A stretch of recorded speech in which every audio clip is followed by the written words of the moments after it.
मुख्यमंत्र्यांचं अभिभाषण ऐकत होतो. महाराष्ट्राचं विजन येणाऱ्या काळात ते ज्या पद्धतीनं सरकारच्या वतीनं मांडत असताना मी पाहिलं.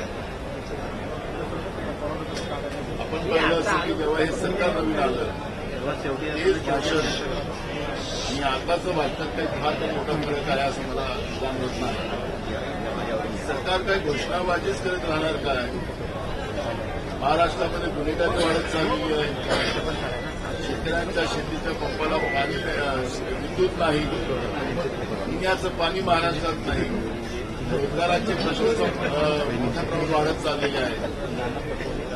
त्याचप्रमाणे शेतकऱ्यांच्या शेतीच्या पिकाला भाव नाही आणि सरकारने घेतलेल्या धान्याला पैसे देऊ शकत नाही. सरकार विकासाच्या नावाने महाराष्ट्राचे तितेरा वाढलेले आहे.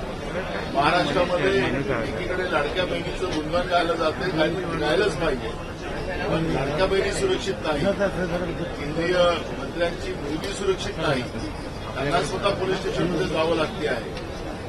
या पद्धतीचा महाराष्ट्र माननीय राज्यपाल महोदयांच्या माध्यमातून मांडण्याचा प्रयत्न सरकार करते का, हा प्रश्न या निमित्ताने निर्माण झालेला आहे. सरकारने आपली भूमिका माननीय राज्यपालांच्या अभिभाषणावर स्पष्ट केली पाहिजे आणि राज्याच्या जनतेला आश्वस्त केलं पाहिजे. आज महाराष्ट्रातले उद्योग मोठ्या प्रमाणात बाहेर चाललेले आहेत. आपण पाहिलं असेल की महाराष्ट्र आजच पूर्ण देशाच्या प्रत्येक राज्याचा एक आलेख आलेला आहे की शहरीकरणाची जी वाढ करण्यामध्ये फक्त महाराष्ट्रच एक नंबरमध्ये आज देशामध्ये आहे. ग्रामीण भाग पूर्ण ओसाड पडत चाललेला आहे. महात्मा गांधी सांगायचे की खरी ताकदच ही ग्रामीण भागात असते आणि तिथूनच देशाची प्रगती होते. पण महाराष्ट्रासारख्या प्रगत राज्यामध्ये आज शहरामध्ये लोंढेच्या लोंढे येतात आहेत आणि ग्रामीण भाग ओसाड पडत चाललेला आहे. शेतीवर खऱ्या अर्थानं ज्या पद्धतीनं मोठ्या प्रमाणात क्रांती व्हायला पाहिजे होती, शेतकऱ्यांच्या जीवनामध्ये मोठ्या प्रमाणात आर्थिक सक्षमता निर्माण व्हायला पाहिजे होती, ते करायला सरकारला अपयश आलेलं आहे का, हा या निमित्तानं प्रश्न निर्माण झालेला आहे.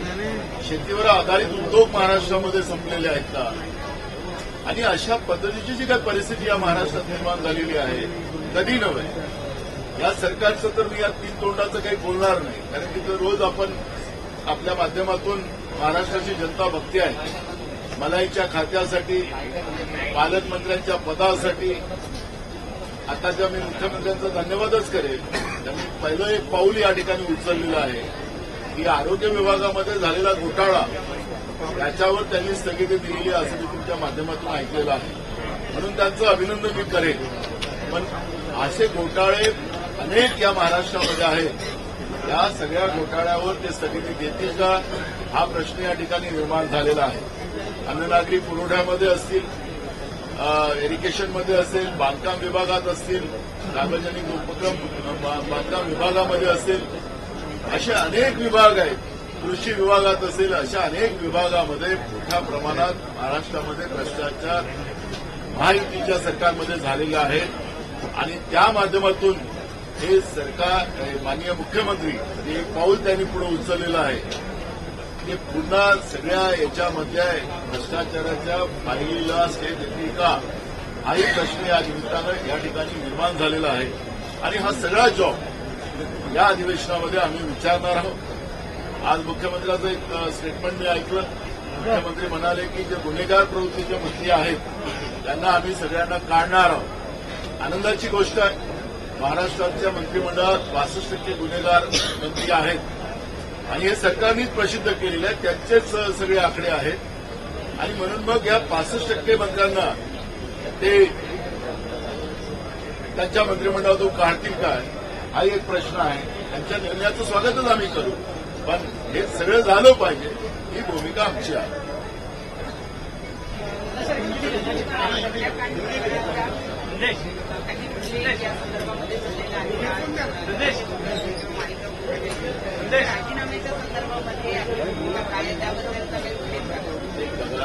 सांगितलं की आम्ही मंत्र्यांच्या बद्दलची भूमिका आज मुख्यमंत्र्यांनी मांडलेली आहे.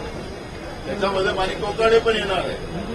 त्यामुळे हे सगळेच येणार आहे. 65% मंत्री येणार आहे. बीड आणि परभणी आणि स्वारगेटमध्ये झालेली घटना आणि केंद्रीय मंत्र्यांच्या मुलींची झालेली छेडखानी आणि महाराष्ट्रामध्ये होणाऱ्या महिला असुरक्षिततेचं जे प्रमाण आहे, मोठ्या प्रमाणात ड्रग महाराष्ट्रामध्ये आणून पिढ्या बर्बाद केल्या जाते आहे. हे सगळे प्रश्न या अधिवेशनामध्ये येणार आहे. बीड आणि परभणीचा इश्यू आम्ही नागपूरच्या अधिवेशनात उपस्थित केलाच होता आणि आता हे बजेट अधिवेशन आहे. नागपूरच्या अधिवेशनात याच्यावर चर्चा करायलाच तयार सरकार नव्हतं, पण मी स्वतः या प्रश्नाला लावून धरलेलं होतं. सरकारने चर्चा केली. मुख्यमंत्र्यांनी जे उत्तर दिलं ते उत्तर भूतांड खोटं होतं आणि म्हणून हक्कभंग सुद्धा आम्ही त्या विषयावर माननीय मुख्यमंत्र्यांना आणणार आहोत. आणि त्याच्यामुळे परभणी आणि बीड हे महाराष्ट्राला घटनेमुळे महाराष्ट्राला काळीमा लावण्यासारखा हा प्रकार आहे.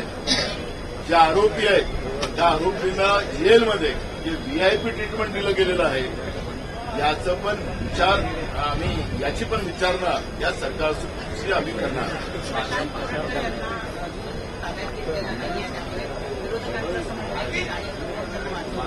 इथून मी तुम्हाला सांगत आहे की या सगळ्या घटनेमध्ये जे काही आरोपी आहेत त्या आरोपींना मुद्दामून वाचवलं जाते आहे. ते कुठल्या देशात आहेत, जगाच्या पाठीवर कुठं आहेत, ते भारतातच आहे. कोणालाच कळायला तयार नाही की महाराष्ट्राचं पोलीस विभाग हे एवढं कार्यक्षम झालं काय, ते कोणामुळे झालं, तर त्याला सरकारचाच पूर्ण आशीर्वाद आहे का, या सगळ्या प्रश्नाचं उत्तर सरकारला द्यावं लागणार आहे. महाराष्ट्राच्या ज्या डीजी आहेत त्यांच्या अकार्यक्षमतेचंही या निमित्तानं सगळं दर्शन राज्याला झालेलं आहे, ज्याचा सातत्यानं आम्ही विरोध केलेला होता. पण त्यांना बसवून ठेवणं आणि महाराष्ट्राची बदनामी करण्याचं काम, महाराष्ट्र असुरक्षित कायद्याचं करण्याचं काम या सरकारने मुद्दामून केलं काय, हे सगळे प्रश्न या निमित्तानं उपस्थित होणार.